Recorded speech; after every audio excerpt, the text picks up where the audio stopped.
The Reformed Gamers is brought to you 100% independent and ad-free thanks to our dear patrons over on patreon.com/thereformedgamers to get yourself sweet perks such as uncut early access to the episodes, special episodes of the podcast, and more. Head on over to patreon.com/theformedgamers and consider lending support and joining the herd. Without further ado, let's hop into the show.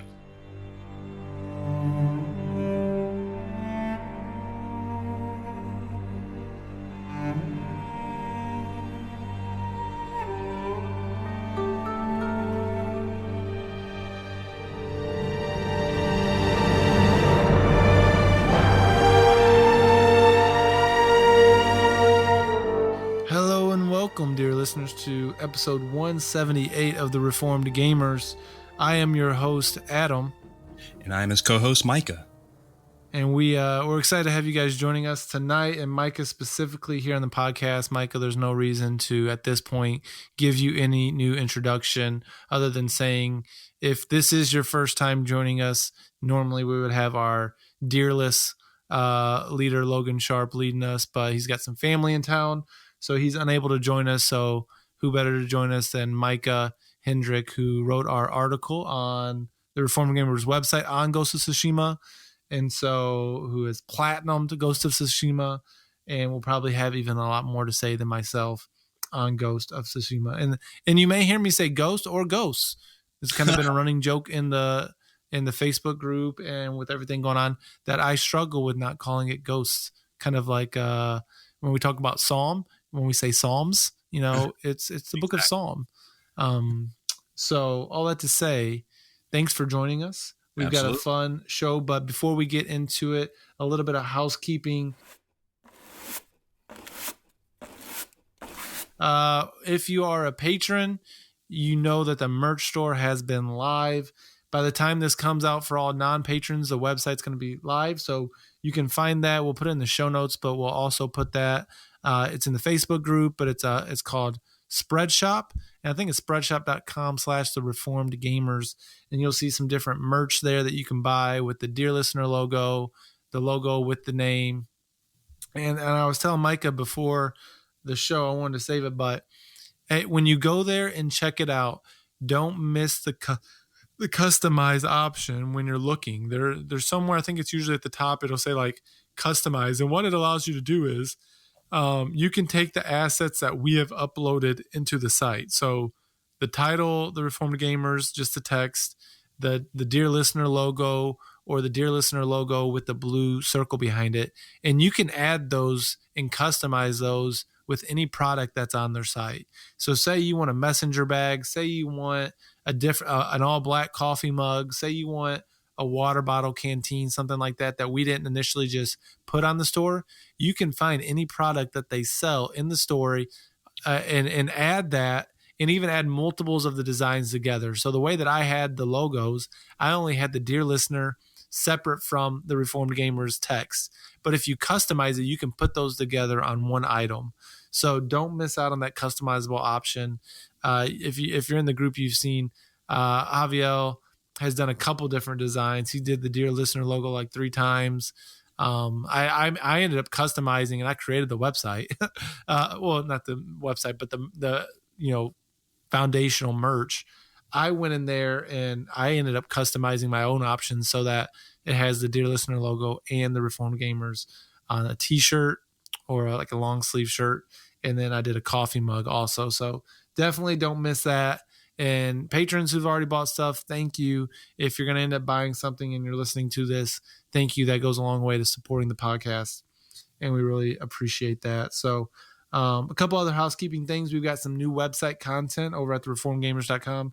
We've got a new retrospective on Bravely Default by Wesley Ray. We've got, the co-host Micah did a overview of the PlayStation user interface, which is looking pretty pristine and clear and sharp, if I do say so myself.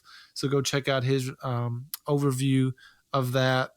And then we had Melvin Benson of Cinematic Doctrine. If you're not aware, Logan went on their podcast recently to talk through, I'm trying to think of the movie right now off the top of my head, Train to Busan, I think is what it was. So he went over there and did an episode with Melvin, and he wrote an article on the website called "Can Christians Watch Horror Movies?" So make sure you check that out.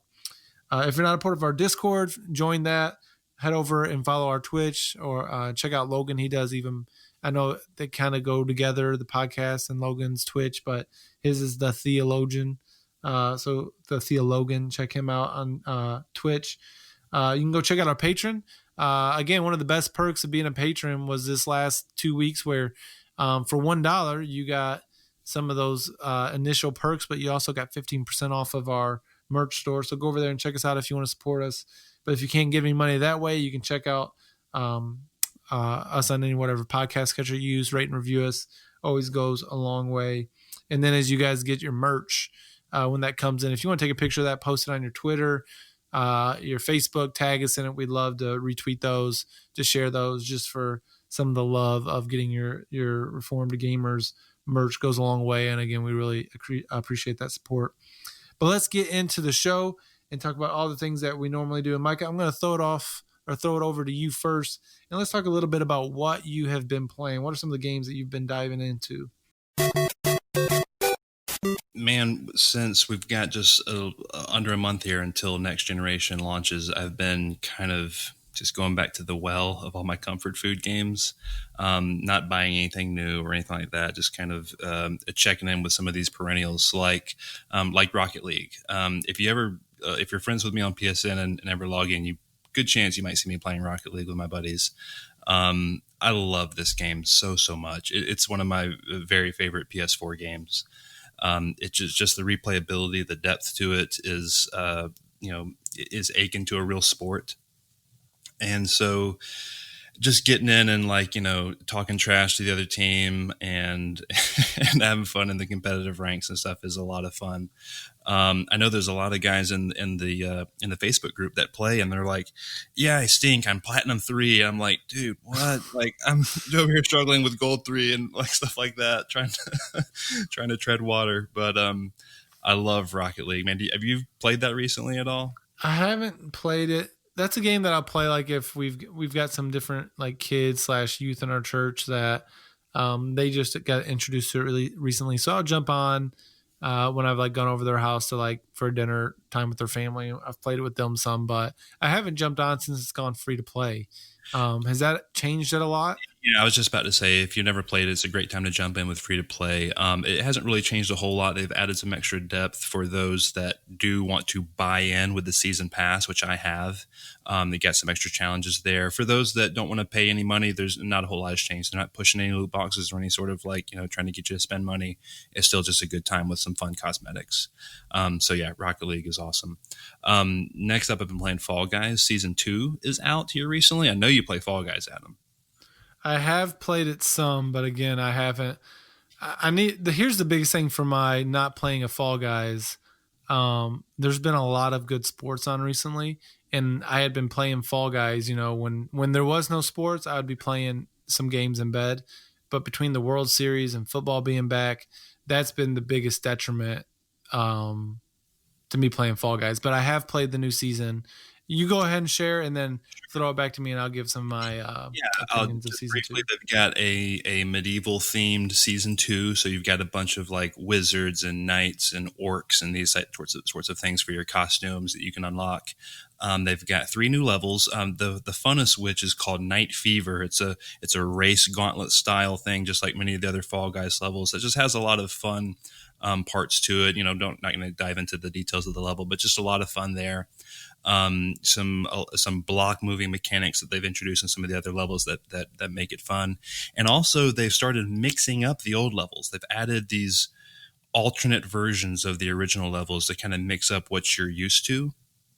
So it's not the same strategies that keep working over and over again for these people that keep winning crowns. They mix it up and kind of offer some variety there with the old levels as well. But yeah, I'm liking the season 2 content. Not as hooked as season 1, but still enjoying it every now and again. What are you thinking of season 2 stuff?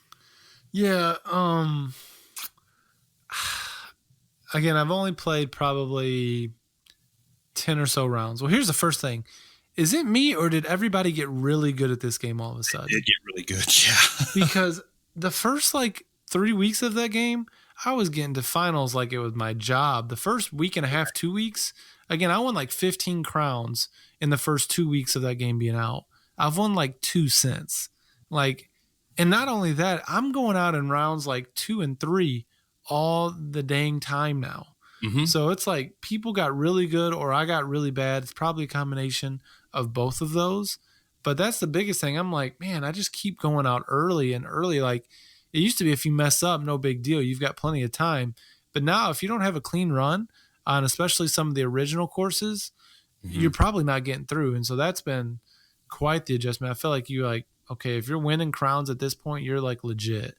Yeah, it's definitely a lot harder this time around. I noticed that. I think I've won maybe 2 crowns since I've been playing season 2, and like you said, I won 20 in season 1.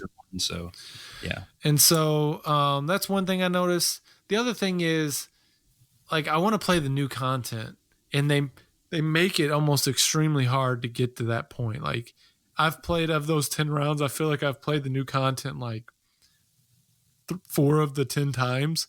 And I'm doing like just the gauntlet mode or whatever. And so maybe they've added a new level since I've played it, but I'm like, I'm obviously back to play the new stuff.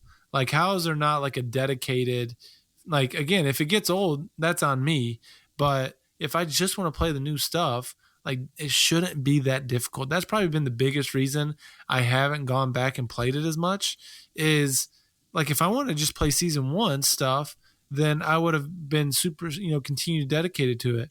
But the reason I'm coming back is to play the new stuff, not to do, jump around or whatever it's called, or the match game, or some of the lame levels over and over and over again. You find some of the new ones later on, but so I've done the Night Fever, that one. I've done the one where you got to kind of push the platforms to get to where you can jump over the walls or whatever. Like that one was fun. I'm trying to think. I feel like there was one more that I did. There's one where you jump through hoops and you have to push some blocks around and stuff there as well. It's like a free-for-all hoops-a-daisy. Yeah, I don't think I've done that one yet. But, I mean, I just wish there was more. Like, and maybe they'll keep adding to it, but I don't know. I just feel like, how is there not... I don't know. Do you know how many maps they added overall? They only added 3, I think. So yeah, that's super lame. Right. It needs more content. You say like it would be nice to jump in and just be able to play the new stuff. They can't even flesh out a whole game, as in 5 rounds of different. 5 that's crazy to me. Because with the new stuff, so you'd have to be playing old stuff anyway. I mean, there's something like 20 to 25 levels. I mean, we ranked them. .com, go check it out. Fall Guys levels ranked.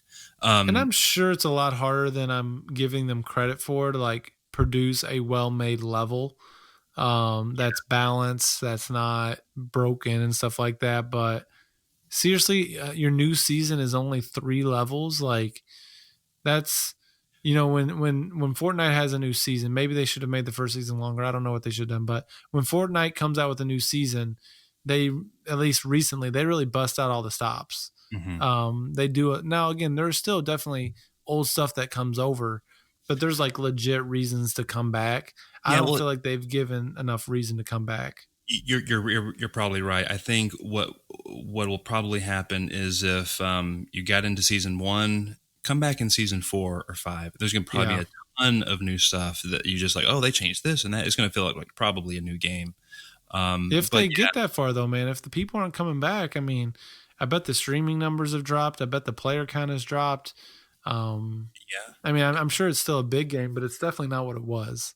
This is true. But I think, that initial popularity kind of gave them a long tail to really kind of get some content out. Yeah, we'll see. It may not be a game even worth talking about in 2021. It may have been a COVID-19 fad, and, there we go. But yeah, it's still a fun game. Season 2 is just sort of lacking in content for sure. Moving on, I was fortunate enough to hop on the mics this past Monday and get on an episode of the Backlog Breakdown with Nate and Josh, our friends over there, and talk about BioShock. I think the episode will come out next week, I believe. But we did a deep dive on BioShock, so I've been replaying that via the BioShock collection on PS4. And I mean, what else can you say about that? I'm not going to speak long about it. You guys did an episode on BioShock. Mm-hmm. You and Logan broke it all down. I remember that was a fantastic episode. So I'm not going to say much other than it's a seminal game. If you haven't played it, go play it. And if it's been, since 2007 since you played it, go pick it back up. It's super duper good, and it holds up really well. So many aspects of it hold up. BioShock is, like a Mount Rushmore kind of game. Yeah, there's no doubt that every time I've played that game, I've never left disappointed. Yeah. So that kind of speaks for itself. And then lastly, real quick, I got a very short, small taste of Star Wars Squadrons on a Valve Index VR headset today. What? A buddy of mine has a super doped out, specced out PC that's like nearly top of the line. And he's got a Valve Index, which I've never used anything other than a PlayStation VR for VR stuff. So got to put that on.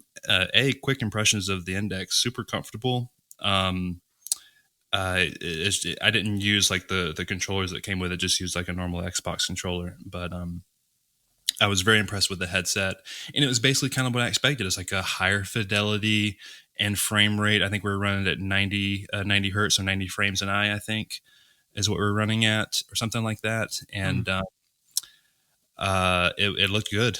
And so Star Wars Squadron is just the dogfighting game from the Star Wars universe. It is from EA Motive, which is they developed a really cool X-Wing VR mission also for Battlefront 1 for PSVR, which I've played, and I love that thing. So I knew they were going to do good work when I saw Squadrons. When I saw Motive was on Squadrons, I was like, yes, let's go.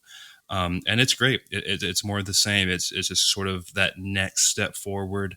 It's great dogfighting, great lore. I played like a quick mission in the campaign mode, and yeah, everything looked like a lot of fun. So Star Wars Squadrons, I've been hearing a lot of good things in the Facebook group about it. So my little taste today seems to back that up. It was a lot of fun there.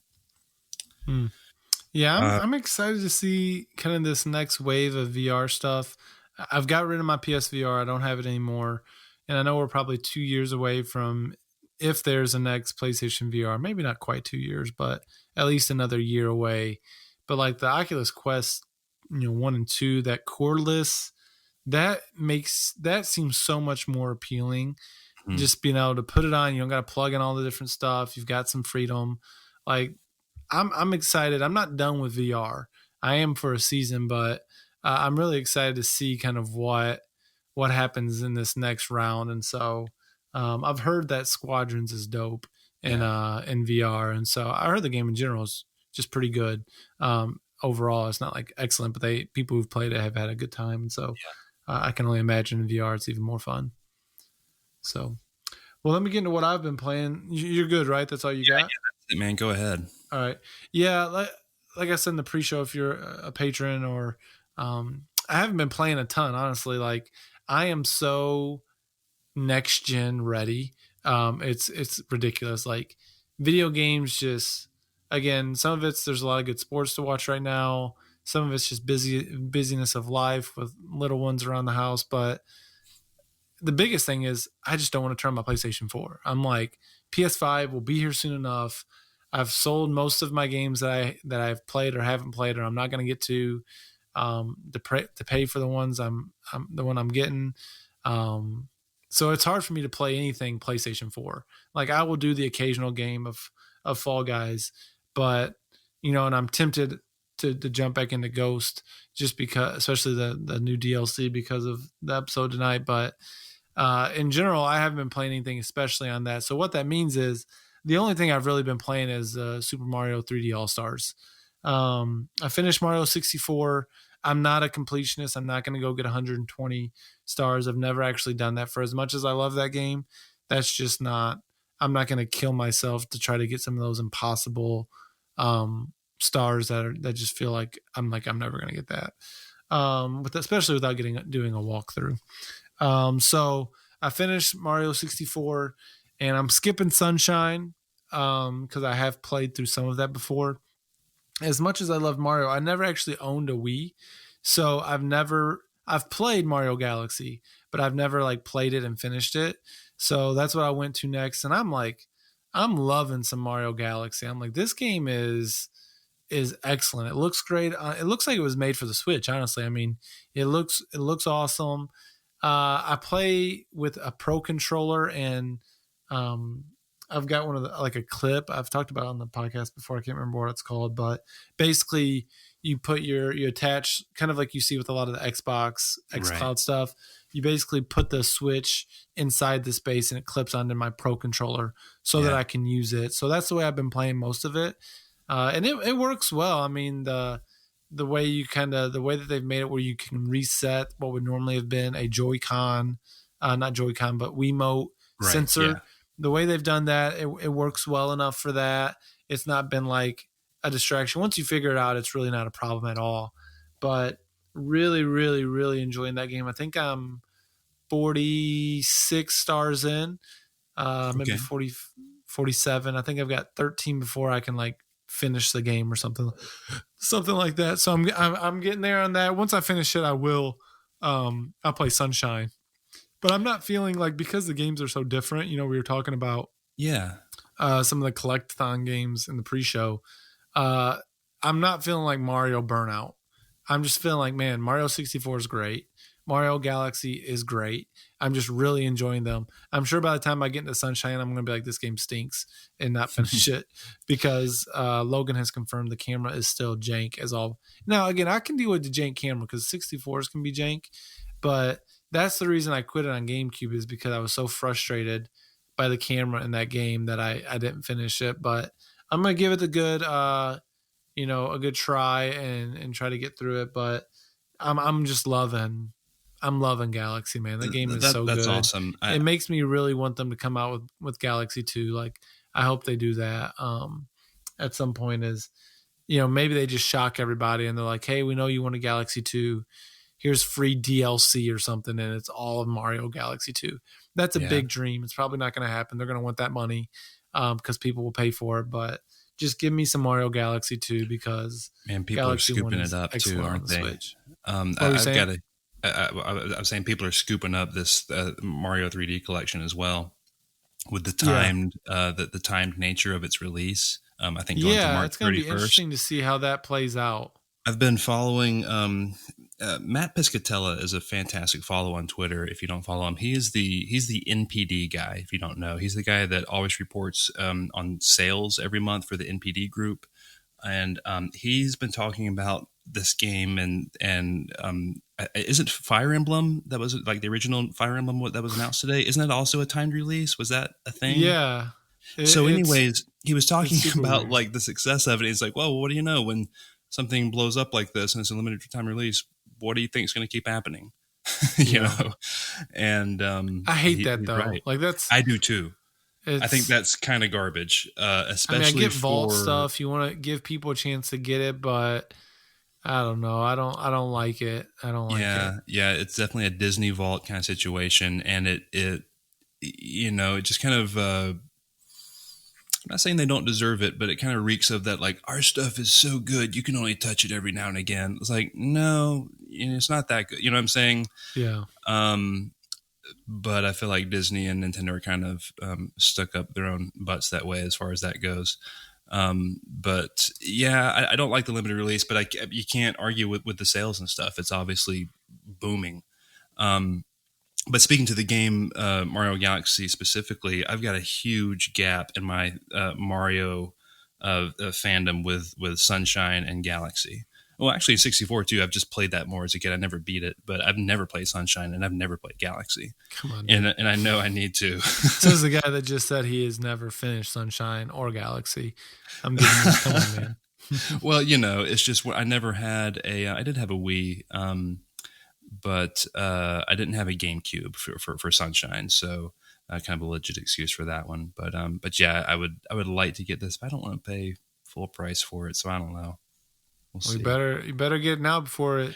That's what I'm saying. It's $100 on eBay when you can't buy it anymore. Not that Nintendo games ever go on sale anyway, but yeah, that's another story. If you do Marketplace on Facebook, like, you can find it for a decent price on there. You can find it for $45 pretty easily on Facebook.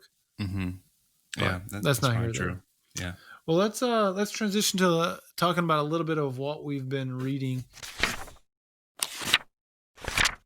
And Mike, again, I'll throw it over to you. What are some things that you've been checking out? Yeah, I feel a little bad because I'm not really bringing anything like spiritually edifying, I It's all guess. right. But and I don't usually do this myself. I'm getting into a lot of comics here lately. I've was into comics as a kid growing up, like 10, 11, 12, 13 years old. I read a lot of Marvel comics and stuff like that. But I don't keep up with comics whatsoever. But when I saw that Titan Comics was releasing this Horizon Zero Dawn series, I wanted to give it a try because I'm a big HZD fan. And so this is a pretty cool little. So far, there's only 3 issues out. I don't know how many they're going to do, if it's a limited series or what. But it's written by Ann Toole, who is a writer for the game and also wrote for the game Days Gone and a bunch of other random credits. And it's illustrated by Ann Molina. And it follows the story of Talana. If you remember this side character, she was the like Karja queen over in Meridian, with like the hunting lodge and all this stuff. So it sort of follows her story after the events of the game. Like I said, only 3 issues in. It's a good read, but it's not blowing my socks off or anything. But it's just fun to kind of flip through. It's really great art. And they have a bunch of different fun cover variants and things like that if you want to collect them. But yeah, Horizon Zero Dawn by Ann Toole, Titan Comics. It's a pretty good read for fans of Horizon Zero Dawn. And then, secondly, this was sort of like I was kind of saying on the backlog breakdown with Josh and Nate. Wesley Ray has been sort of putting in my ear all things Mighty Morphin Power Rangers here lately. And so I picked up, me and my 9-year-old daughter have been reading the Mighty Morphin Power Rangers trade paperbacks from like back in 2016 is when these were published. So we have volume 2, and there's, I think, at least 7, 8, 9 volumes. I'm not sure, but these are great. This is written by, let me get the credits real quick. Written by Kyle Higgins and illustrated by Hendry Prasetya. And this is fantastic. This is a good bit better than the Horizon comics I'm reading here. The art here is really cinematic kind of looking and just beautiful, great colors as well. And really kind of great. So it's like, follows Tommy and Jason and Kimberly and all the guys from the 90s Mighty Morphin Power Rangers show. It's like new stories with those characters. And it's really just kind of good stuff. There's great cliffhangers, and it's just a good plot kind of driving this one. So Mighty Morphin Power Rangers trade paperback by Kyle Higgins is some good stuff there as well. Nice. I've tried comics. The only comics I've read 2 comics really, like a lot of them in my life. The ones I've read, The Walking Dead, I read like probably the first probably 100 of them. Oh, that's good. That was really big when I was living overseas.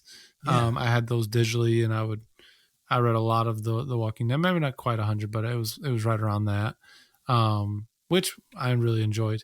Then the other comic was the dang it, what's it called? The Telltale did the series. Dang it. It's with the werewolf. Wolf Among Us. Wolf, yeah. Yeah, well that's the game. Yeah, Wolf Among Us, but it's the Oh crud! I know. Man, the listeners are screaming. I know they're all right yelling now. at us. But I read whatever it's called, From the Wolf Among Us. I read probably, I don't know, 30, 40 of those. I can't remember off the top of my head, but I read a lot of those also and really enjoyed those. So those are the only 2 comics I've ever really got into. And that was just because I played Wolf Among Us and I'm like, this is a super interesting world that I want more of. And so I kind of went down that rabbit trail for a while. Fables is the name of the comic. Fables, you're right. There it is. Man, can we get another Wolf Among Us already? Because that game was excellent. Yeah. That was a good one. It was graphic, but it was excellent. But yeah, what I've been reading is, so my wife was looking, there's she's chasing every spiritual Facebook ad out there, but one of them has produced some good stuff, and it's called Daily Grace Co. So like Daily Grace Company, I think. But it's a website where you can get a lot of like cool scripture art and stuff like that. And they do Bible studies and all kinds, merch, clothing. And so for Christmas, they had a sale. She bought like some Bible studies for some of our family. And so with the purchases that she bought, they came with like digital devotions. And so I wanted to just check them out because I'm like, I don't know anything about this company. Are the commentaries going to be good? Are they solid? And so I'm like, I'm gonna check out one of them. And so I'm doing the one on Ruth again through their app, and it's been really good. I've enjoyed. I mean, it's nothing like, it reminds me a lot of like Our Daily Bread. They'll give you a couple verses, maybe a larger chunk at the beginning of the week, and then they kind of break it down throughout the week, and then they give some commentary on it. And it's been, again, I've really enjoyed it. I'm familiar with the story of Ruth, of course, but it's pointing out some different things that you don't always think about. You think of Boaz as a kinsman redeemer. You think of her faithfulness to Naomi, but some of the other details that they've brought out, I thought have been really interesting. Just, one of them is the idea of Naomi and her husband, leaving the promised land to go to Moab and, searching for a better life instead of staying in the promised land, in the land that God had given them.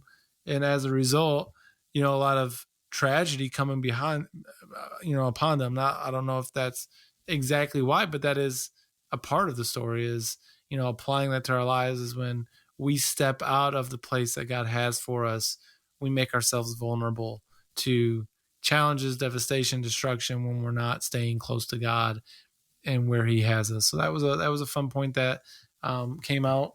And then I had never realized, of course, we know Jesus comes from the Boaz Ruth line, but I didn't realize that Boaz was a child of Rahab, the prostitute from Jericho. And so when that point came out, I was just like, again, it's not a major deal, but I just never made that connection before.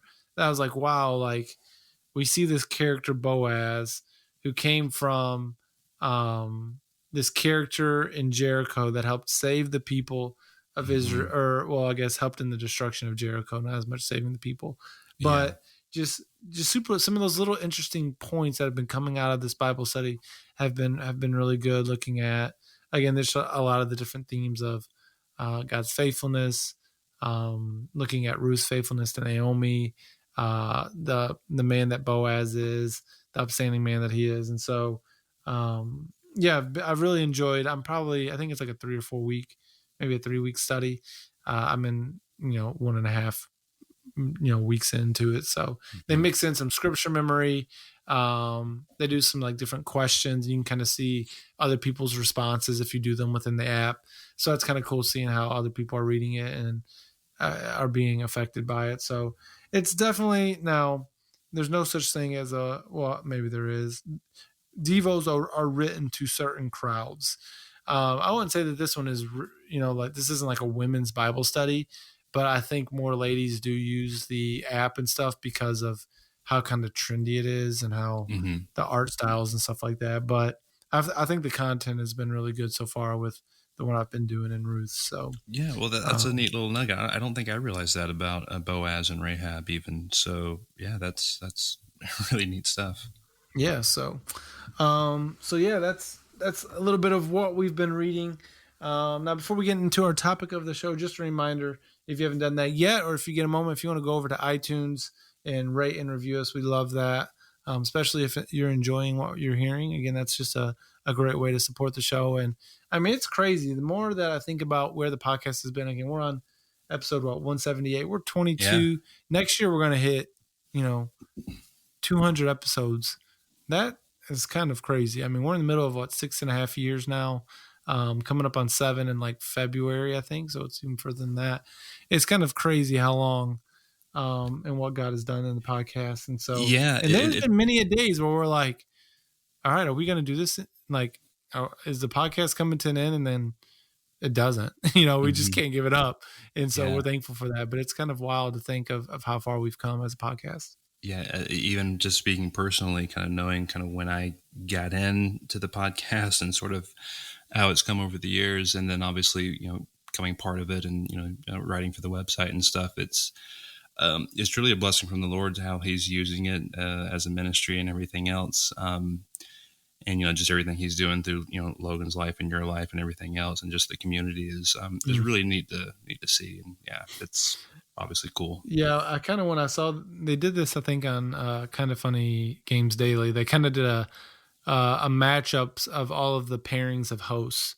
And like, again, they have some, not that we don't have dedicated listeners, but maybe not with the time that some of their listeners do, but they did like Greg and Blessing had done this many episodes together. Tim and Greg had done this many. It'd be a really fun kind of look to see who's done what episodes together. Of course, Logan and I would have the most together, but then like between you and Jonathan and Zach and some of those different guys, the different combos, seeing who those next couple, 2, 3, 4 guys would be that have been co-hosts of different seasons of the podcast. Because that's one thing that's also great about the show is that Logan does such a great job of getting all these different people, and you as well. I'm not trying to discount it, but especially lately with some of the streamers and stuff that Logan's been able to get on, really kind of diversify some of the hosting duties and stuff like that, and just sort of mix up the topics and stuff. I thought he's done a really bang up job with it.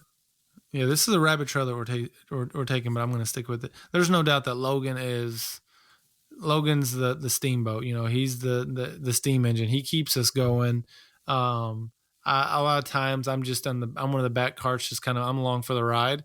I take the reins when he needs me to, but there's times where I've jumped in and out more than I'd like. I'd like to always be around, but Logan has worked way harder than I ever have. And I'm not saying I don't put in work, but Logan has just been super faithful. So he deserves all of the credit, but it's become a much bigger thing at this point with, again, whether that's me, you, Wesley, the website guys, the Facebook, the group.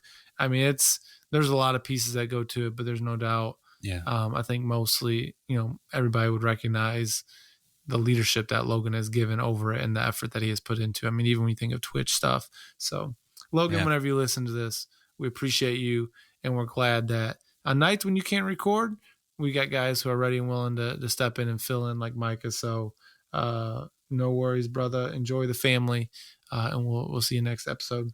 But let's get into the topic of the show. Enough of these feels as we give honor to where honor is due. We're going to be talking a lot about honor tonight as we record our episode on the Ghost of Tsushima.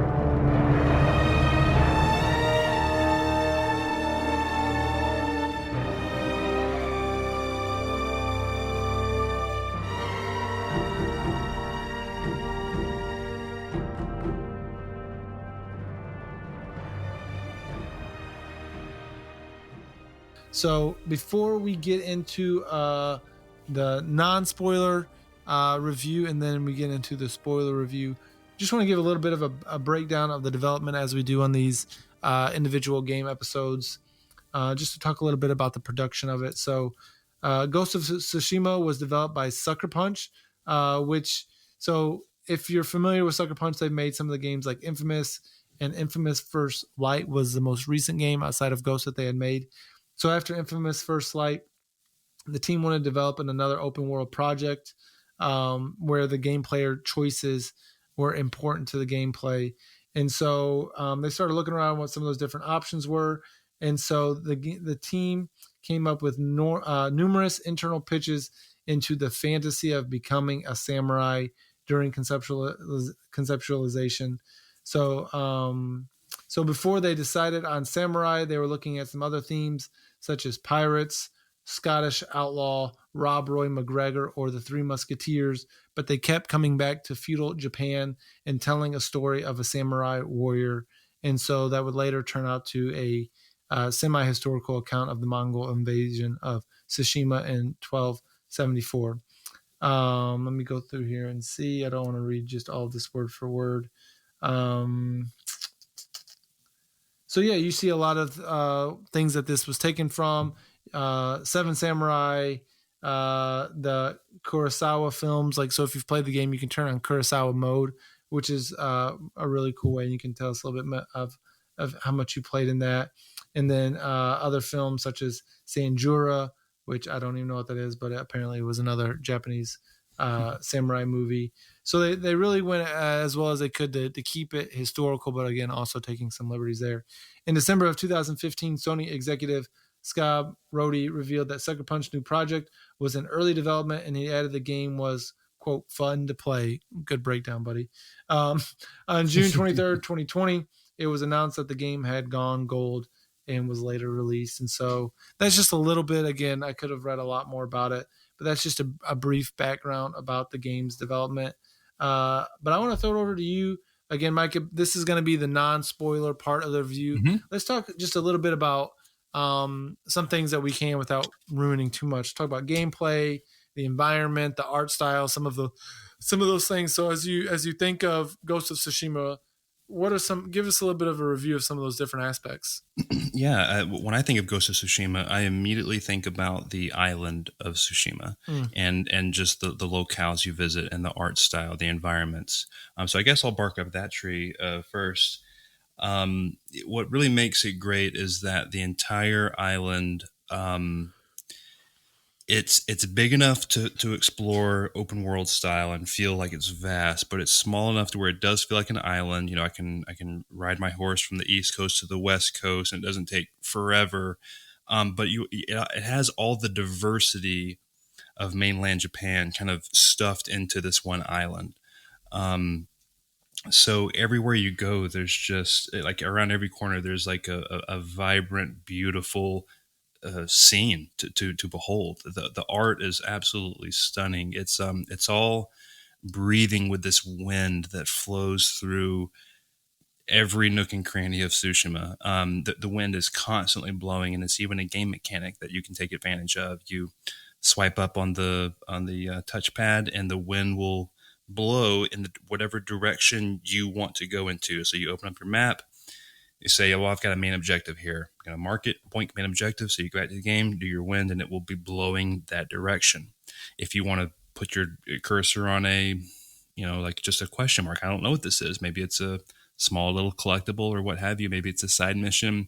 You can set it there, and there the wind will blow that direction. So it uses wind in a really great way mechanically, and also it just makes the whole island look absolutely fantastic and just kind of alive. And it's really, for my money, it's one of the very best looking games on the PlayStation 4. I think it's hard to match something that's as focused as God of War in an open world game. But for an open world game, man, it just blows everything out of the water. I kept taking, and I'm going to skip over here real quick. I kept taking photos in photo mode. This is easily my favorite photo mode ever in a game. And I took just a ton of pictures because around every corner, there's literally something making me gawk, and my mouth, my jaw's on the floor. So that's the first thing that I think about that strikes me when I boot up Ghost of Tsushima. When I think about Ghost of Tsushima compared to other recent, either PS4 games or open world games, that's kind of what I think about. How do you feel about the environment and the world and the island of Tsushima? No, that's a great point. I think as I think of, just to jump in on that point, the island felt like you feel like you knew the island by the time that you were done with it. Like the way, fast travel's there. I definitely used it some, but a lot of time I didn't use it.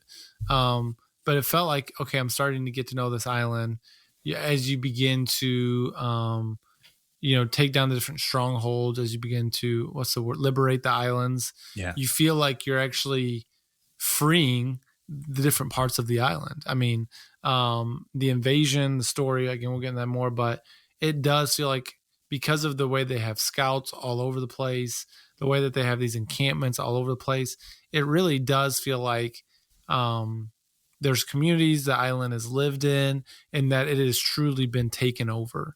And so I think that they did an excellent job of making the island feel like, oh, this is a place I want to spend time, not spend time, but I want to be in. I want to play the game. That's what I mean by spend time with. I want to spend time in investing in this island, freeing it up, giving these people second chances. Getting these Mongols out of there.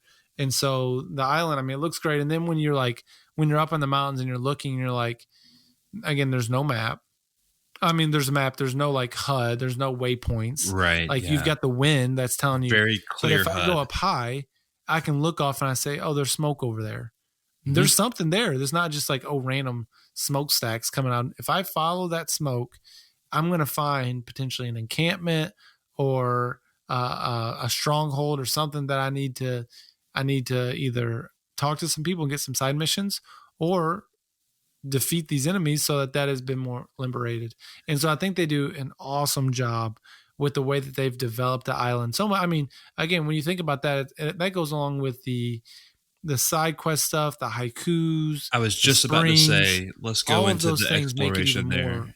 Go ahead. Yeah, I was just going to say, let's talk about all the exploration and stuff, because I found that to be some of the most satisfying open world sort of filler. Like you think of something like Spider-Man and, some of the open world aspects maybe felt like a little bit of filler. I felt like all of the side things in this were really fun, either fun to engage in, like the bamboo shoots, doing the button combinations really quick to slice through an increasing number of bamboo shoots. If it wasn't fun like that, it was something that was just worthwhile, like a new sword kit or a fox den, which helps your resolve, I think, or something like that. You're getting in the hot springs that helps your health or whatever. There's always something worthwhile to find, and not least of which I think are these. The game menu sort of divides up the quest, and you have your main quest, you have your side quest, and then these things called mythic tales, which are like really kind of intense side quests, I guess. They're like these legendary folk tales, and they usually talk about like a great weapon or some mythical power or whatever. And so you go out and you hear the story from this guy, this old hoot, who's like telling it around a campfire or something, and then you go search it out. And you get some of the best loot in these missions, Adam. What did you think of the mythic tales specifically, and just kind of the exploration and stuff? Yeah, I think the mythic tales were definitely, there was another level of epicness, and they did that on purpose. That's why they called them mythic. You might either, sometimes it was like some gear, but mainly it was revolving around like, I don't think it was a stance, but it was like a move set. Sometimes it was gear, so I guess it was a mixture of both. But like you'd be like, okay, I've got this new attack that I can do, or new sword play, or something like that. And so that definitely, it made you want to chase those out, because it was more than, this is just a fun story bit. It's going to make me more powerful. It's going to make me more like the ghost. And so the exploration is fun. I mean, again, as a non-platinum guy, I can't say never. I haven't completed 100% of a game in a really long time. I can't even think of the last time I did it. But that doesn't mean that I don't pursue more of that than I do in other games. And this is one of the games that I did, especially on the first two parts of the island. And that's usually how this goes. I mean, I think on the first island, I did basically everything. Yeah. By the second island, I probably did half to 3/4 of it. By the time I got to the third part, I'm like, okay, I'm ready to finish this game. Let's get to I want the finale. I want to see how this thing ends. And so usually by the time I'm on the last part of an island, I'm just like trying to restrain myself, because I know as soon as I finish the story, I'm not coming back. That's just how I roll in games. There's so many games to play. And so I'm trying to restrain myself by doing some of the side stuff and exploration. And so I did a good amount. I mean, I did a lot of the foxholes. I did most of the bamboo things. I felt like my guy was pretty well developed towards the end. And that, again, that helps me. I want to feel like I don't want to go into the last fight shorthanded because I didn't do certain things. And so I did a lot of that to where I felt like my character was definitely, full on ghost by the time I was doing some of the end things. But they make exploration definitely worthwhile, worth your time. And you're not necessarily always going super far out of the way, And I love the way they do some of it. You're just riding, and all of a sudden you see a fox, and you're like, oh, I'm going to follow that fox for a second. Or Mm-hmm. you're riding, all of a sudden you see that golden hawk or bird or whatever it is. You're like, oh, I'm going to go follow this bird a little bit. It's not like you can open those up, but you're only seeing them if you've identified them ahead of time, unless you're towards like, unless you, I think, have completed the island or something like that. But they make it where you're not just fast traveling from point to point to point. No, you kind of come across these as you explore, unless you've opened up those different perks. Mm-hmm. But yeah, it definitely is. It's beautiful. The environment's great, but I mean, we haven't even got to the gameplay part of it. No, the gameplay is, I mean, and this we'll hold some of it off until we get to the spoiler review because they play together. But you almost need some of the exploration stuff, the calming stuff, because the gameplay can be so gruesome. I mean, I wouldn't describe it as a gory game, but it is there. I mean, you've got blood all over the place. You've got it on your sword. You're slicing and dicing people, and it's fluid. It's smooth. And so when you're going into a hot spring or a haiku, you almost feel like you need it because you're like, I just destroyed a bunch of people at that encampment. And so I need to relax for a second.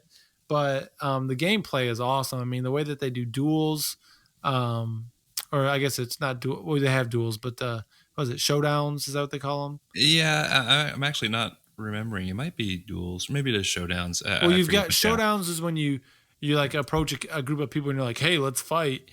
And you've got like the slow-mo, which I don't know about you, but in the beginning you're like, this is piece of cake. Then by the time you get to the last line, you're like, I'm losing those more than I'm winning them. I'm like, again, what is happening? I'm supposed to, like, that definitely ramps up.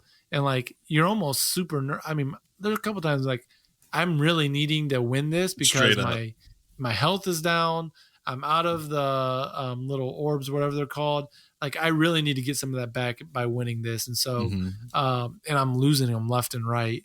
So those are definitely fun. But the duels, I mean, those were where you're really testing your skill. It's 1v1 against a powerful opponent. You're mixing up stances as they're switching up stances. It's almost like a fighting game, especially get to the point of the game where you've got like 5 of them for that side mission. Yeah, like that was an excellent side mission.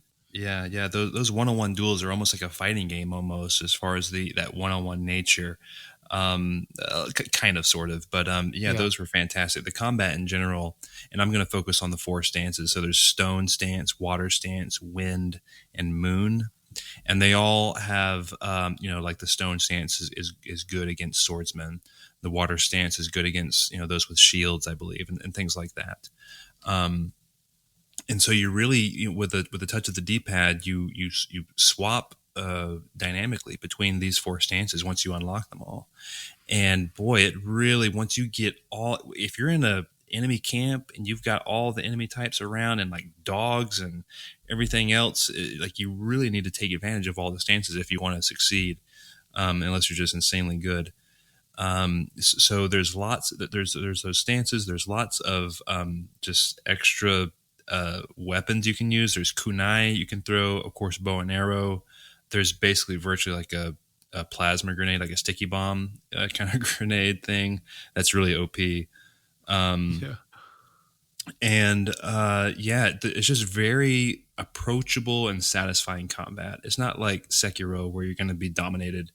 It's very approachable. It's difficult, but you can get through it, and it's like I said, it's very satisfying. Just sort of to land those parries and then get a slice in, especially on the duels up front, like when you're in the early part of the game. The one gripe I'm going to talk about with the combat and the gameplay is some of the stealth missions or the stealth section, which makes up a lot of the game, is a kind of just easy, I guess. It's not great stealth gameplay, I don't feel like. And that's where a lot of the kind of the violence and gore comes in. There's a lot of just like stabbing folks in the neck and stuff like that. But that could have been improved a little bit. But when you're up front facing enemies, sword to sword clashing, man, it doesn't get much better than that, honestly. The combat is really, really fantastic. Yeah, and they do. I mean, some of the worst missions are the ones, and as I was reading up, it seems like this is kind of a common thought throughout the missions where it's like as soon as you get seen, you lose the mission.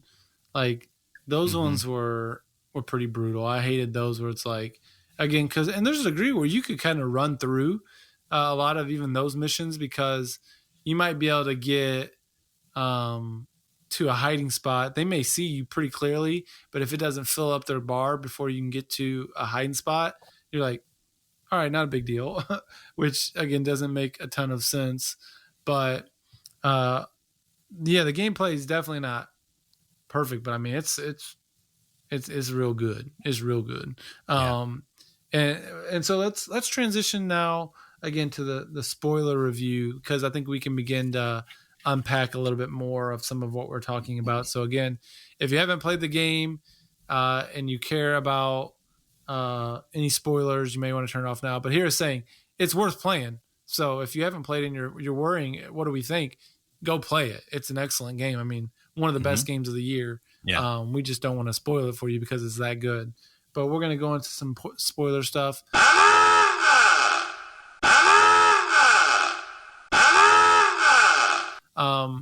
Micah, do you want to give a story overview, or do you want me to do that? I will make my best stab Go for if it. that's okay. So basically, you play the role of Jin Sakai, who is an honorable, loyal samurai, and the fictional character of Kuton Khan, who is the grandson of Genghis Khan and the cousin to Kublai Khan, is coming in with the Mongols to invade Japan, and Tsushima is first up. They haven't gotten to mainland Japan. They need Tsushima to sort of help with the war efforts to take the mainland. So as a samurai, you are greatly, vastly outmatched on a battle on the beach. There's about 50, 60 samurai going up against thousands of Mongols coming up on their boats. So, of course, all the samurai are slaughtered. Miraculously, one or two samurai survive. You, the player, are brought back to life, so to speak. You didn't die, but you're sort of nursed back to health, I should say, by a thief named Yuna. And you start to be introduced. Well, you learn the plight or kind of the situation that Tsushima is in, and how the Mongols are completely overtaken the cities. They're killing villagers and just looting and burning, just terrible stuff. So obviously, Jen wants to do something about that, but as he's getting to know Yuna, he learns that she's a thief, and she has these kind of she employs these tactics that just is the exact opposite of the samurai code. It's backstabbing, it's sneaky, it's attacking people in the back. So he's sort of kind of wrestling with all that. Along the way, you meet a host of other great characters. But long story short, your uncle, Lord Shimura, is captured by Kutan Khan. You need to go to rescue him. There's a whole lot that happens. I can't go through everything that happens, but that's kind of the setup. So, goodness gracious, I'm not sure where you want to go. We could dive into particular characters or Well, I think things. let's just stick to the main storyline. I mean, we can mention some of the other side characters as we discuss the game, but let's just finish that. Go through maybe the main story. And So basically, you rescue Lord Shimura at the end of Act 1. So it's broken up into 3 acts. You rescue Lord Shimura, who has learned of Jin's tactics up to this point. His fame is growing, and he hasn't quite become the ghost yet, but he's known as like a man of the people and that sort of thing. And so anyways, they go to confront Kutan Khan, and they have very different ways of how they want to approach it. Jin and his uncle, Lord Shimura, have vastly different approaches of how they want to do it. Jin is losing himself in his samurai ways, while Lord Shimura is very rooted in the traditional samurai ways. And even so, it brings up these very sort of unsavory situations where Lord Shimura is just throwing armies of people at the Mongols and just dying while trying to be honorable. And Jen's like, no, we need to do. I can do this, this sort of sneaky mission, and I can kind of cut all this out without all the bloodshed.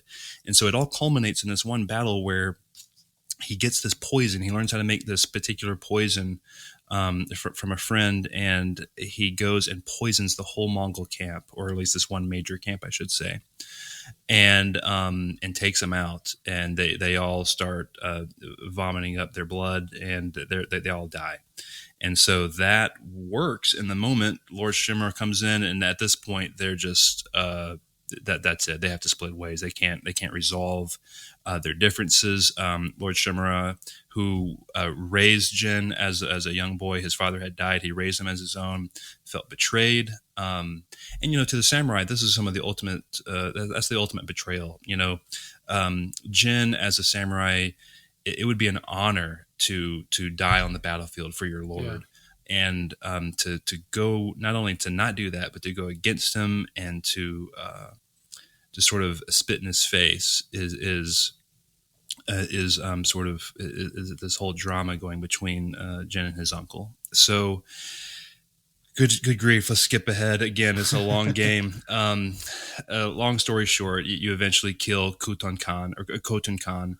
Well, wait, let me jump in there. So, okay, because you went against your lord, he now becomes an outlaw. So he's being hunted not only by the Mongols, but he's also being hunted by his uncle, because the samurai and the leaders of Japan or whatever were basically saying this guy has got to go because of the way that he's a dishonorable samurai. Mm-hmm. So you're a ghost in all accounts. Like, you've got your uncle who doesn't like you. You've got the Mongols, but you're like, I've still got to do my part type thing. And so, eventually you get to the point where you face the Khan and you fight him, but go ahead. Yeah. So you finally, in a great battle, you take him out. I'm skipping over a lot, obviously. We might come back to some of it. Yeah. And sort of how it ends is Lord Shimura comes up to you, sort of like Adam just said. He's like, hey, man, you're out. You're not even in the Sakai clan anymore. You're not samurai. I think it's the shogun, I believe he keeps referencing. It's sort of like the governmental body or something that is deciding some of this stuff. And so you have a decision as the player at the end of the game to battle your uncle or to spare him. Help me out if I feel like I'm maybe misstating some things, Adam. I feel like I did not battle him. I just let him live, and that was just so you do one of the duels, remember?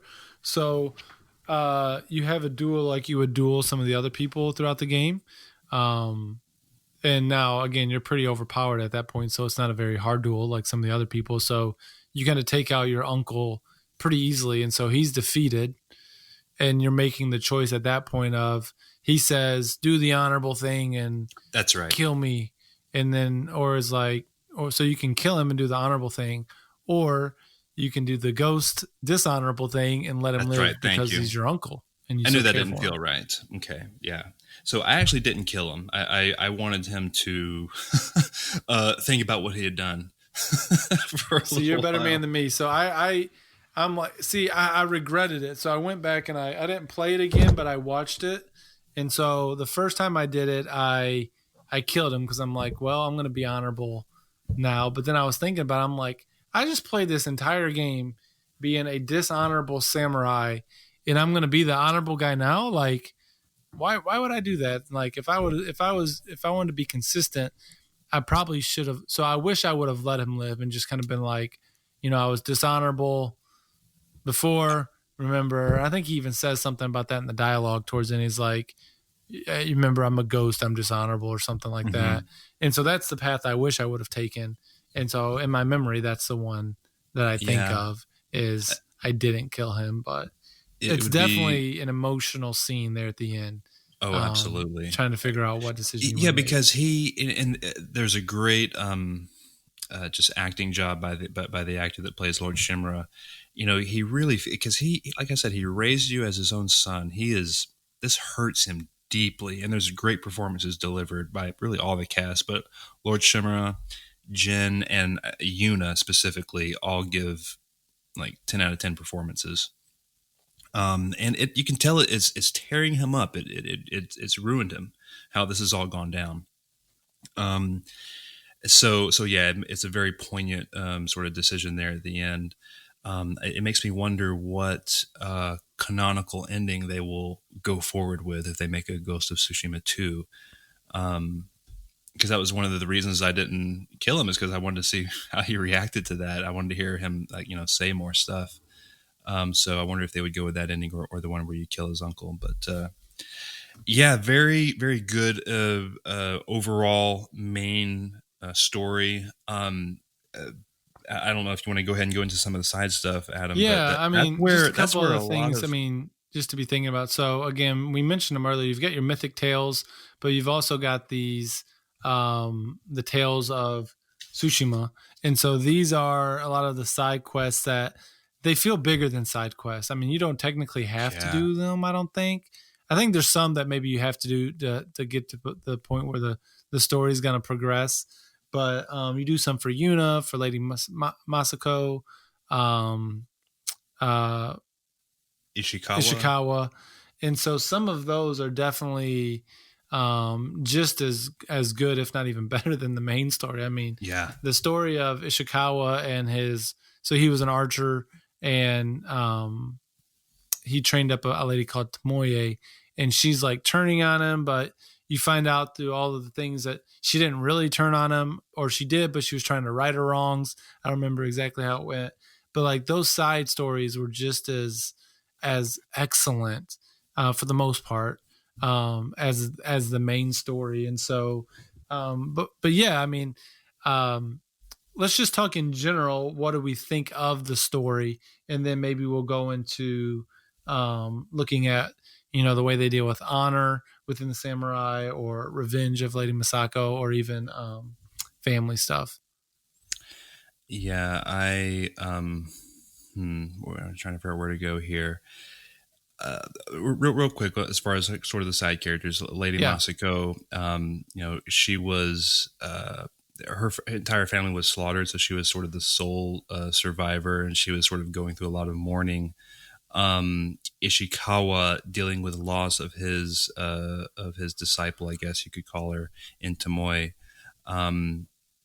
There's some loss in Yuna's life that, I guess we're talking about spoilers. She loses Taka, her brother. Yeah. So there's just a lot of pain and loss being. You can feel it's war times. You can feel that on the island back in the day, back in 13th century Japan.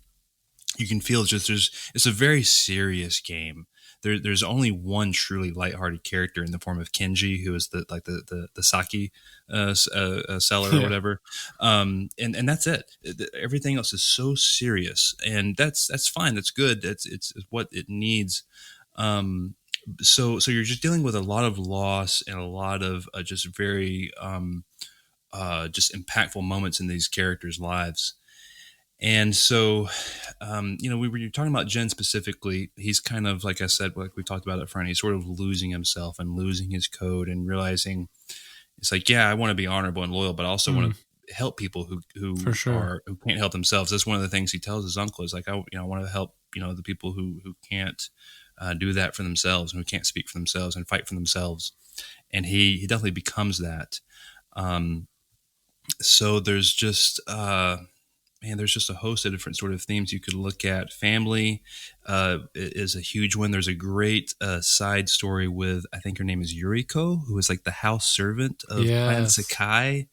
And man, she basically just schools you on your upbringing and like the things you didn't know when you were a baby and 1 and 2 and 3 years old that were happening to your mother and father and all these things. And it was like listening to like your grandmother talk, and you just can sit there for hours, and she just tells you these fascinating And the great tales. thing about that story is they slow it down. Like, you're just riding on a horse for a lot of them. Like the game, you want to just kind of rush through in some ways, but this is one where you're going to sit and listen like an old lady would make you, if I went and visited like my grandma, she's going to talk at her pace, and you're going to listen at her pace. And like that comes out in the storytelling in that story. It was excellent.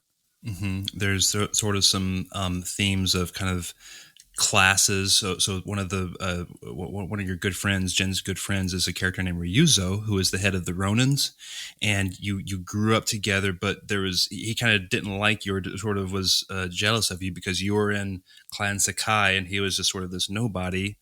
And that created some tension between the two that bubbled up in the plot to finally Ryuzo betrays Jen. And so there's many different angles that they sort of approach, that Sucker Punches approaches, that they handle really well. I think given that they're a Western developer handling an Eastern themed game, with all the themes, I think they get very right. It's not like fine literature or anything, obviously, but they just do such a good job of representing these themes, representing kind of the culture of the times and everything. And I thought Sucker Punch just did a really good job with that. Yeah, I think I'm going to jump in there because I think kind of going along with what you're saying about coming from a Western studio, the way they talk about honor, and as a result of that, shame, I think you could probably, why is Lord Sakai or Lord Shimura, why is this affecting him? Because Jen is bringing shame to the family because of honor, because of the way that he's being dishonorable. And so things that we as Americans in our Western culture, we're not a shame-based culture. We're a guilt-based culture. For us, it'd be like, well, of course you're going to do what you got to do to protect your people. If that's cutting corners at some point, if that's being dishonorable, in our culture, we would almost say, well, you got to do that. You got to take care of your own. But coming from a different culture where no, honor and shame matter, and they would rather be honorable and not shameful, even if that means losing everything. In our culture, we would say, well, no, that's silly. What's more dishonorable and shameful? It's losing everything. That's the worst thing that you can do. It's not doing stuff to pull yourself back up. It's by losing everything. That would be shameful. And so it's just interesting. I think that's a really good point you make of just understanding the way that the different cultures approach these topics. Like, I've got a couple of Japanese friends, and hearing the way that we talk about some things, some of this stuff would come out. And I think the way that they deal with honor in that game, like, you feel like when you're playing, like for me, I feel like I'm doing the right thing. We're getting the bad guys out, and you got to do what you got to do. This is war. Like in war, there are rules, but there's not many of them, And so I'm like, of course I'm going to be stealth. It's one on an army right now. Like It's just me. If I don't do this, like if I go in there and like you could potentially and like find success again, because if you're good enough at the game, I could have went into every place and I could have done 0 ghost moves, 0 of the stealth kills if I was good enough at the game. Now, the thing is, the game's going to feel almost impossible if you do it that way, as it should. It's one on an army. But by doing the ghost stealth kills and stuff like that, it made me feel like, okay, this is possible. So there's that tension of, okay, I could complete this game in 6 months by doing it the honorable way, or I can do it like the ghosts, as they want you to almost play as it's being created, and I can be dishonorable and liberate the island. And so it's very interesting, the perspective that they give on honor and how that divides the family. And with that honor comes that family aspect. I think there's broken families all around the world no matter what, but this day and age that this story was written, the idea of showing honor to your family is everything. Like, Jin was a nephew of Lord Shimura, but he was going to adopt him as if he was his son. And with that even comes more prestige. It's not like, oh, you're just a good samurai. It's like there's fame and stuff that comes by being a famous samurai. But the idea of being adopted as a son gives him even more inheritance. It gives him more fame. And again, it doesn't, I didn't bring all this up to backdoor into that theology of adoption. But again, it doesn't take long for us as we watch this story of wanting to be adopted as a son by Lord Jin being adopted by Lord Sakai, and all of the rights and privileges and inheritance that come from being his son. Okay, again, we get those same things when we are adopted into the family of Christ, or a family of God. We get all of Jesus's inheritance, his rights, the privileges that come there. So yeah, it doesn't take much to see that idea of adoption coming in there, but that idea of family and the importance of it. And we get a lot of that in regards to family in America, like blood is thicker than water and so on. But again, not quite the way that they're discussing it, I think, in this game, which is definitely an interesting perspective. And that I'm glad you brought up the point of adoption. That going back to those poignant scenes with Lord Shimmer, that's why, or one reason why it holds so much weight. There's a scene where Jin and Lord Shimmer have a huge fight when Jin poisons the Mongols, and then there's the ending scene, and both of them are like Last of Us level of like good acting, and just like, wow, that scene was fantastic. And that adoption, you can see the pain. I already said it already, but I keep harping on it. You can see the pain in Lord Shimmer's face, and the game paints him as like not the bad guy, but just like, you don't agree with him. You, player, do not agree with this guy. They paint him in a bad light, but you feel for him because you can tell he's hurt from all that. So it's just really well done. Yep. Well, let's talk. Again, there's multiple levels of kind of revenge. Again, you see this in a lot of video games, so it's not necessarily unique to this one, but we see it in the story of Lady Masako, where you mentioned, again, her whole family was murdered, and she's hunting down, trying to find the people who betrayed her family and stabbed them in the back. And so that you definitely see revenge there. You see it with Ishikawa as he's looking to get revenge from his disciple who seems to be betraying him. And I'm going to throw it to you because if you can't hear, I've got a baby crying in the background. So why don't you talk a little bit about revenge that we see going on in the story? Yeah, well, Lady Masako is one that comes to mind. Well, Yuna too. She wants to get back at Kutan Khan, who literally killed Taka. But it's just Jin is sort of the accomplice to all of these sort of side tales and sort of helping him out. But whether I think Yuna is probably the best example. She sort of, sees the fleeting nature of revenge and everything once everything is sort of said and done. And, she, there's a great moment where they're standing at the grave of Taka, kind of talking about it and just kind of, I don't know, I felt like I got this sort of fleeting nature, like that she wasn't really satisfied, and all this sort of stuff. So, Taka's death was heartbreaking, by the way. Like, this guy has been helping you, and you're like, why didn't you stay back? Again, like, that scene was a brutal scene between where they both, because at that point they're both tied to the post, right? If I'm remembering right. Mm-hmm. And that's when Taka dies. But right. Even with Jin, he wants to save his uncle, but he's also seeing his whole country, his whole island being decimated by the Khan. And then even with, again, you mentioned it with his buddy who stabs him in the back. There's a level where I think we fight, you like fight him at one point. Mm-hmm. And there's like, you have to kill him, but you don't really want to. There's that tension of revenge, but also there's history.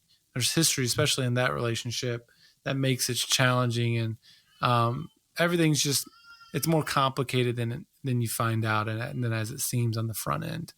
And so, but no, I think the story, the game, they just do an excellent job of storytelling. I think from the side quests don't ever distract you so much that you don't want to keep going with the main quests, but the side quests are good enough that you want to keep chasing them. So I think what that means is you've got some excellent storytelling. And I mentioned it earlier, one of the best side quests, it's not even one of the main ones, but it's just one that you kind of find where you got to find these like 6 guys and duel them. And it gets you a certain, I think it's like hat and outfit and stuff. But like that one was fun because each guy was like, you approach them and they're like, I've been waiting for you. And it's like, what? The guy's just been fishing here forever. But it's like there's so many moments of epicness. Like when you first get the ghost stance.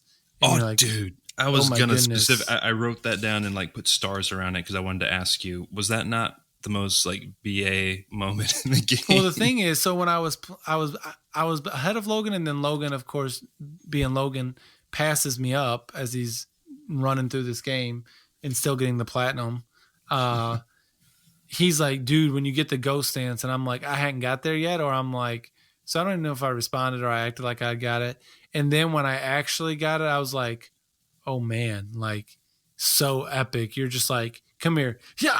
And you're just like one slicing everybody. And like, you can use that. Like when you have that stored up, you're like, I've got to save this because I'm going to need this at a really big moment.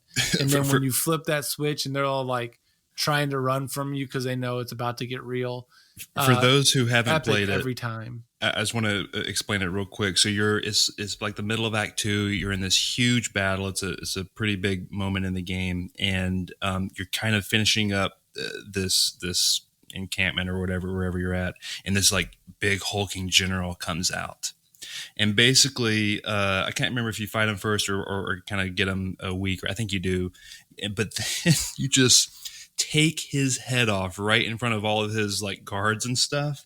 And the screen goes blood red as soon as the head comes off, and it stays that way. And you're like, all of a sudden, there's this thunder comes down, and everyone just like fear in their eyes, like, whoa! They start running away. So you just start one slicing dudes like you're in God mode, and it's a timed thing. And it's basically you build up your resolve to a point where you can, kind of do the Kratos click in L3, R3, and go in rage mode or whatever. It's kind of like that. No, I never quite could figure out, was it timed or was it the amount of people that you killed? Excuse me, it's probably the amount of people that you killed. But either way, it's just what I meant was that that wasn't me correcting you. That was me saying I never could quite figure out, because sometimes I feel like I only got to kill 2 people, but that might have been depending on even the type of person that you kill. Because if it was I think a bigger character, maybe it took more of your... I think that's what it was. Yeah. So if you had like 2 like mini bosses, like you would maybe just take 1.5 out. But if you had 4 little regular guys, you could boom, boom, boom, boom, boom, take them all out real quick. I think maybe that's how it worked. But either way, just a super cool, just kind of moment. And, obviously you get a great kind of gameplay, mechanic there to go along with it. That's super fun. Yeah. Well, I'm going to finish with this, and then you can, if you've got any other closing thoughts. I think, again, the thing that as I think about this game at the end, or think about this game in the end, I think of, outside of just the gameplay, the beauty, the art of it all, man, the thing that's going to stick with me is really that I think of that last decision. And they do, and again, that's probably what they want. They want to build up to that last moment with Lord Shimura, where you're fighting him. You're hoping, even as you're playing, you're hoping it's not going to come to that. You're hoping that he's going to be like, okay, I get it. I get why you did all this. You can't, you're not going to be a samurai anymore. You're not going to be this lord, but you're just hoping and wishing that your uncle is going to be like, all right, I've talked to the shogun. You lose everything, but we're not going to hunt you down. But yet you get to that last scene. He's like, I have no choice. We've got to do it this way. And because I'm an honorable lord and samurai, it's coming down to me saying, we got to fight this out. And then you fight, and you're like, they make you make the decision. Sucker Punch could have very easily said, this is what it is. And you just kill them like you kill every other person in a duel. But you kill them, it goes to cutscene, and you've got to make that choice. And both choices feel, in many ways, satisfying but dissatisfying. Because, and again, that's a weird tension to be able to like say, how can they feel satisfying and dissatisfying?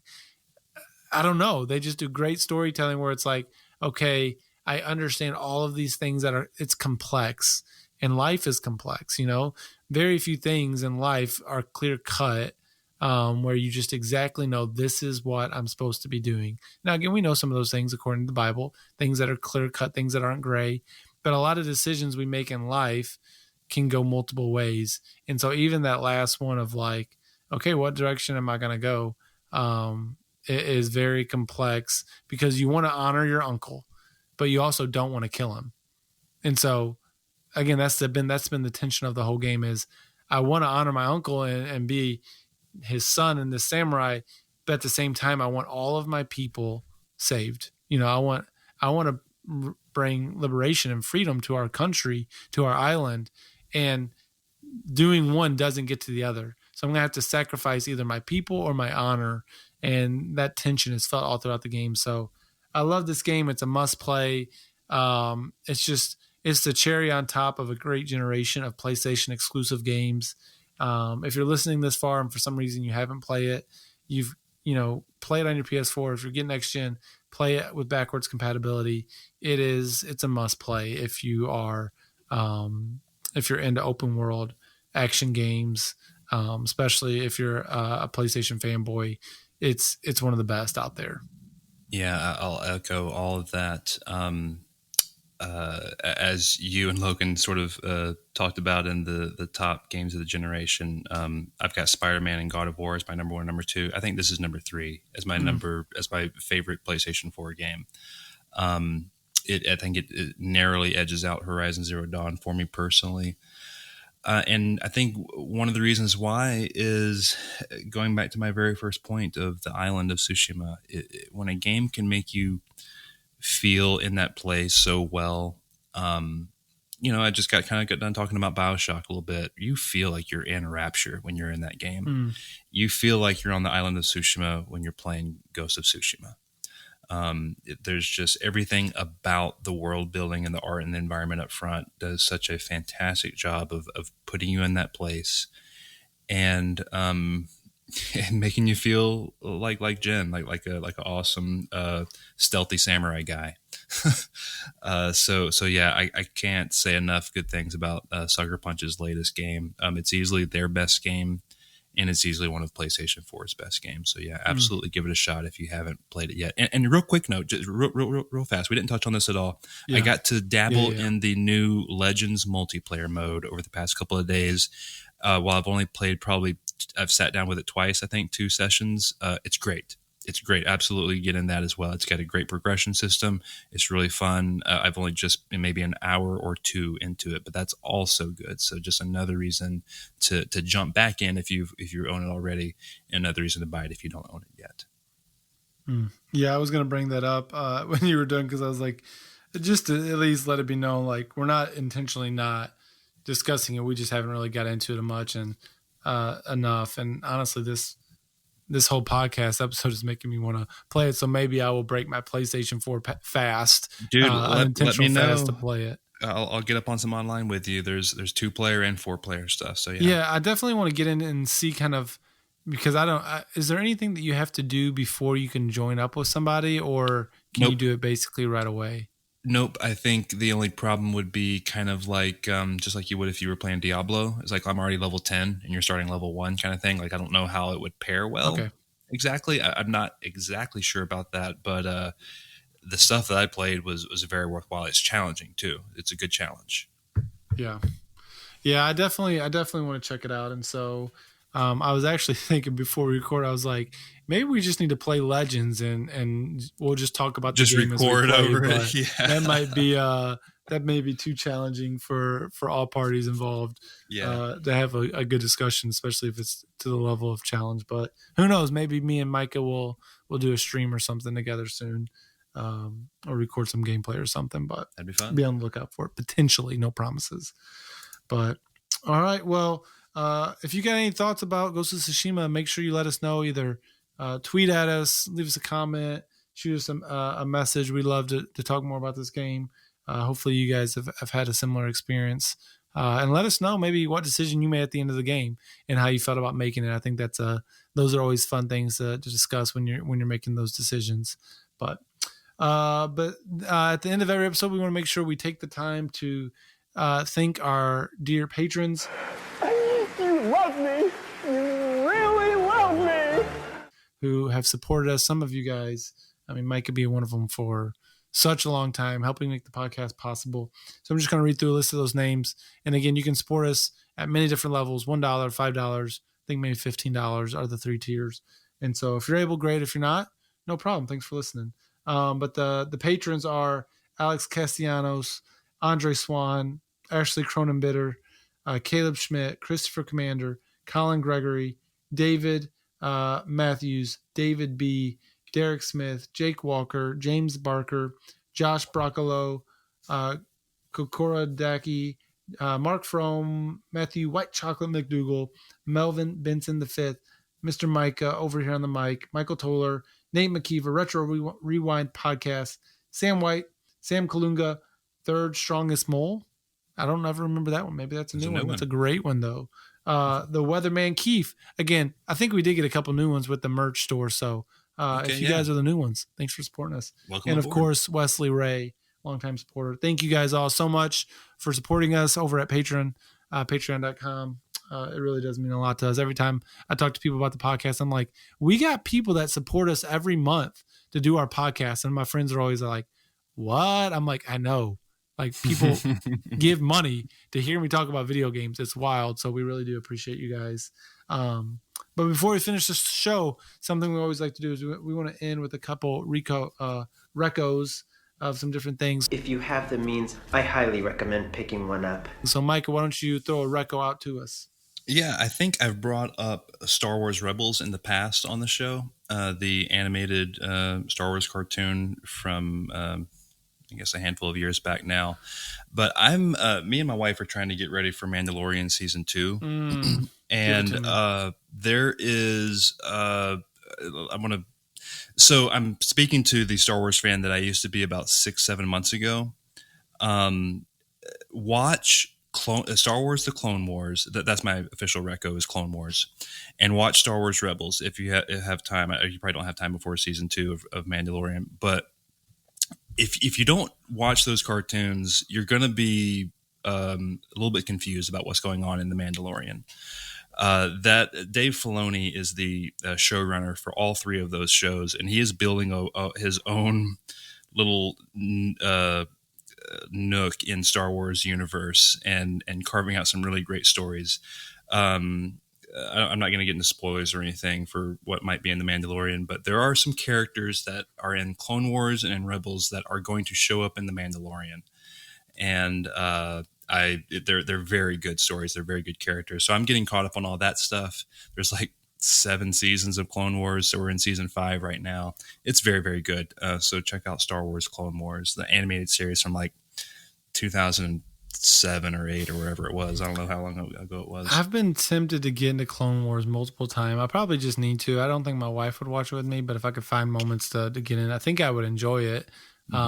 Just because of all those Easter eggs that pop out in different ways and different things like Mandalorian and movies and stuff. Yeah. So I think mine, again, I'm always really bad at this. I don't watch a ton of new stuff, but so basically when I get to this point, I just kind of talk about things that I'm doing in life. And if you want to do it, cool. If not, no worries. So something me and my wife have been doing, we've been rewatching the Marvel movies in release order. So we just watched Civil War the other day, and man, what a movie. You forget, like, that movie is so good. Yes, it is. It is like, I watched and I was just like, I have these moments where I just want to like start clapping because I enjoyed something so much. And I had that in God of War. And I had that when I finished Captain America Civil War the other day. I'm like, man, that was a lot of fun. It's not a perfect movie, but man, that movie was fun. I can't watch a movie like Civil War or pretty much any movie these days without crying. I feel like I'm getting like the older I get, like it doesn't have to be like a sad scene. It's just like, oh, there's Spider-Man. Oh, there's some scenes in there though, like when they're fighting at the end and Tony is just so mad and Cap's like, like, we don't want to do this, like, and Iron Man's like, Tony's like, stay down, and he gets back up, and you're just like, oh, this friendship, like, and then all the things that happen. Dude, straight so up, good. me and Emily were watching D2, The Mighty Ducks, on Disney Plus the Classic. other day. We were showing it to the kids for the first time. I was crying in that. Hey, I was crying in The Mighty Ducks. That was my childhood. Like, I was Like, telling, oh my actually, goodness. it's funny you mentioned, I brought it up to Hannah the other day. I said, we're flipping through. I'm like, have you ever seen the second Mighty Ducks? She's like, no. I'm like, I think I've watched the second one more than any of them. I'm like, oh. She's like, I'm not watching that right now. I'm like, okay, but we're watching. Oh, here we go. Here's what we watched. Old school again. This is all kinds of extra. Have you ever seen the movie Iron Will? Yeah, back in the day, yeah. Yeah, so it's on Disney Plus, and we watched that the other day. I'm like, yo, this movie holds up. Like, it's just a good story. Like, is it gonna win awards? No, but I'm like, it did not let me down as I revealed that to her, because I've showed her a lot of movies that did not hold up as well as I remember them to. Sure. But when we were done with that, I'm like, okay, I'm enjoying this. So if you haven't seen Iron Will, go check that out, because that was a fun, like, super clean family movie that I really enjoyed watching the other day. Excellent. Yeah. So That's good. all right, well, there you go, dear listeners. Thanks again for listening to this episode of the Reformed Gamers. Again, check us out on Patreon, on Twitch, on our website. Like us on Twitter, on Facebook. Like us on Facebook. Follow us on Twitter. All the things. Again, thanks for listening to us, and we will catch you later.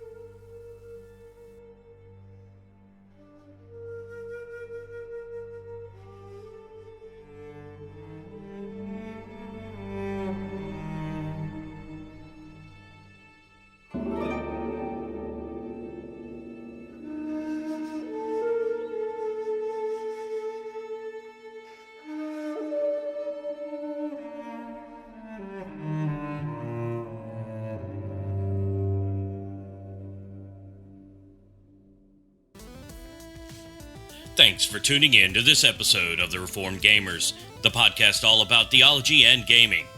TRG is edited by Dear Ear Productions, so thank them for the buttery smooth tones in your ear. If you're looking for extra content, head on over to youtube.com/TheReformedGamers. The Reformed Gamers is entirely fan-supported over on patreon.com/ReformedGamers by our dear patrons. The following dear are at the producer level or higher and will forever be thanked at the end of each show, as long as their pledge comes through, or we forget to update the audio. Those people are David Matthews, Colin Gregory, and Wesley Ray. Thank you for your support on patreon.com, keeping our controllers charged, and supporting Logan in his never-ending quest to collect them all. Platinum trophies, that is. So be a dear, and keep it locked here. Keep listening. We'll catch you later.